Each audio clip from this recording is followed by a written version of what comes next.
Do you still find out square root of any number by the traditional method or the lengthy one? No need of that. Okay. In this video, I will tell you one very interesting fact and one shortcut trick which you can use for smaller numbers. Okay, for smaller to moderate numbers, I would say. But the logic behind it is very interesting, and you will just love the concept of maths, the beauty of maths here. Say for example, if I ask you, just tell me if 117 is a perfect square or no, and if yes, what is the square root of this number? So immediately by looking at it, actually you should be able to say that no, this is not a perfect square. Why? Because 7 comes in the unit place, correct? You know that when the number ends with or then at the unit place, if you have 2 or 3 or 7 or 8, then that complete number, let it be any bigger number or any smaller number, if any of this comes at the unit place, that number is not a perfect square. So immediately yes, you can say that no, this is not a perfect square.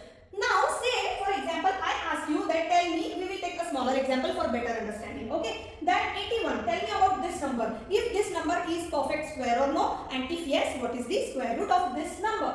Now obviously you know that yes, it is perfect square and 9 is the square root, correct? But now let's find it out in the other way, or let me show you something. Tell me the odd numbers starting from 1, easy, right? Basic one, 1, 3, 5, 7, 9, 11 and so on. Correct. Now see what I am doing. Okay. They are asking about 81. Correct. So what I will do, I will write down 81 here and minus.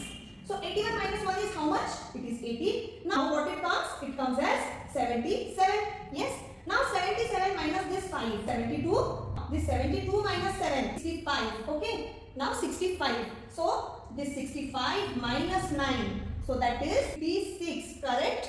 Now this 56 minus 11, 45. Okay. Now see, I will just increase this series. Okay. So next odd number is 13, then 15, then 17, then 19. Let's see. We might not need, but let me still write it down. Okay. Now next is what? 45 minus 13. This is 2, this is 3. Correct. Now this 32 minus 15.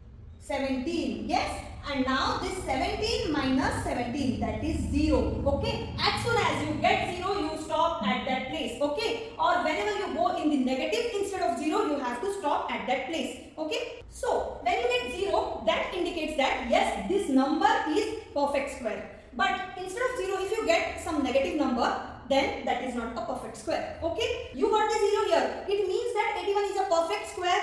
That is correct. But what is the square root of it? So how many steps are there? 1, 2, 3, 4, 5, 6, 7, 8 and 9. Okay. So the number of steps which are now required to reach the 0, that is nothing but your final answer or square root of the number. And this is known as repeated subtraction method to find out square root of perfect square number. Okay. I hope you like this trick, this method, and yes, see you in the next video. Bye bye.